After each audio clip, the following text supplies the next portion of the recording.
Have you ever heard a bullwhip crack? You know, that sharp, explosive sound? It comes from just a small flick of the wrist, creating this massive wave of energy. Well, believe it or not, that exact same chaotic effect happens every single day in the global supply chains that bring us everything. And today, we're going to dig into how AI is finally taming that chaos. You know, this quote from the Dalai Lama really nails it. A single person buying something is like dropping a pebble in a pond. But as we're about to see, in the world of global logistics, those little ripples don't just spread out. They can build and build until they become a full-blown tidal wave of disruption. So that sets the stage for the real problem we're talking about today. It's this phenomenon that plagues pretty much every industry. And it has a name you won't forget: the bullwhip effect. The key idea here, the word to remember, is amplification.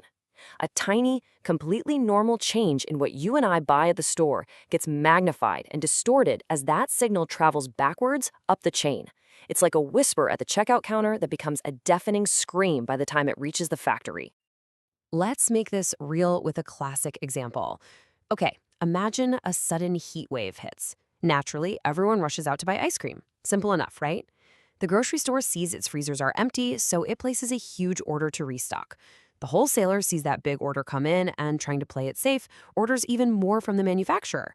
The factory sees this massive order and thinks, wow, this must be the new normal, so they ramp up production. And then the weather cools down. Demand drops off a cliff, and suddenly the entire chain is stuck with mountains of melting inventory.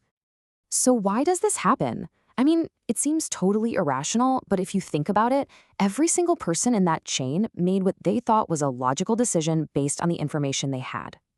The problem isn't necessarily bad planning.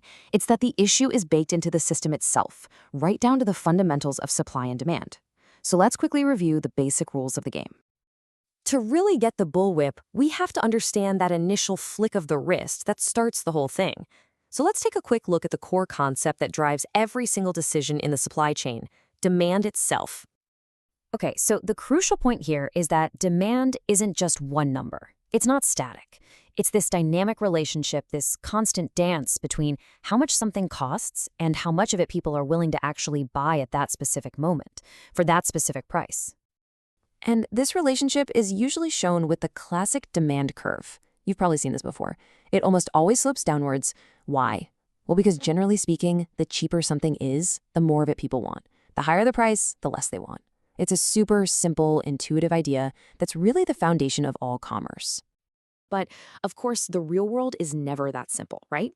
Demand is also affected by other products. Take substitute goods, for example. If the price of coffee suddenly shoots up, demand for tea might increase because people just switch. But then you have complementary goods. If the price of petrol skyrockets, demand for big cars might actually go down because you need both to get around. Okay, so that's the basic theory. Now let's connect it back to our bullwhip problem.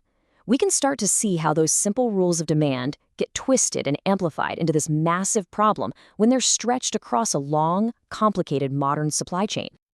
So here are the main culprits. Every single partner in the chain is trying their best to predict demand, but they're often working with old or incomplete information. They place big, infrequent orders to save a few bucks on shipping, which creates these artificial spikes. Special promotions cause temporary surges that get misinterpreted. And honestly, a simple lack of communication and data sharing means everyone is basically just guessing what the others are doing. And this chart, wow, this shows you exactly what's happening. On the left, you see the order variance at the retail level.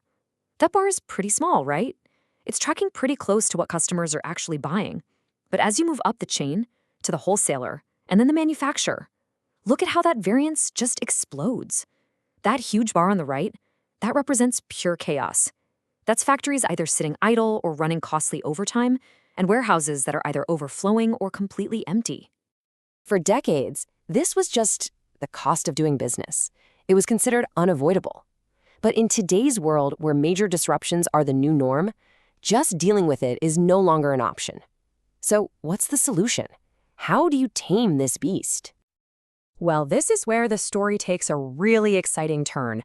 The game changer is technology that can see the whole picture, all at once: artificial intelligence and machine learning.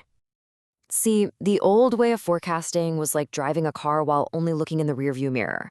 You were only using historical sales data to guess what's ahead. AI-powered methods, on the other hand, are like having a full dashboard with a live satellite-fed GPS. They analyze massive amounts of real-time data to see what's happening right now and uncover hidden patterns that a human could never, ever spot. And what kind of data are we talking about here? Oh, it's everything. AI models aren't just looking at last month's sales reports. They're looking at the actual checkout data from the store as it happens, the weather forecast for next week, what's trending on social media, if there's a big local festival happening, even major economic and geopolitical events. All of these are signals that impact what people will buy. This new approach has a name. It's called demand sensing. And the name really says it all. The whole goal is to capture shifts in what we, the consumers, are doing as they happen, not weeks or months later. It's about sensing that tiny tremor of changing demand almost instantly, which allows companies to adjust before that tremor has a chance to become an earthquake further up the supply chain. This all sounds incredibly powerful in theory, but what does it actually look like in practice? How do these technologies translate into real-world benefits and a calmer, more efficient supply chain? It really boils down to this four-part strategy. First, you use AI for demand sensing to get the purest possible signal of what customers want. Second, you share that data downstream with your retail partners. Third, you share it upstream with your suppliers. And fourth, you use all that shared intelligence to plan your inventory smartly across the entire network. You see the theme here. It's all about visibility and collaboration. And this isn't science fiction. It's happening right now. Here's a quote from a planning manager at Atria, a major food company in Finland.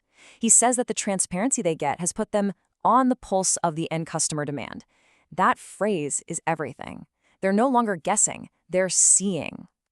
And the benefits are just massive. You get less waste, which is great for the bottom line, and for the planet. You get fewer of those frustrating moments when you go to the store and find an empty shelf.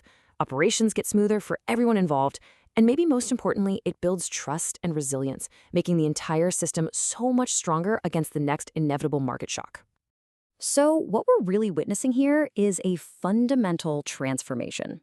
The supply chain is moving away from that violent, chaotic, unpredictable crack of the whip to the sound of a coordinated, intelligent, finely tuned machine. And this all leaves us with one last fascinating question to chew on.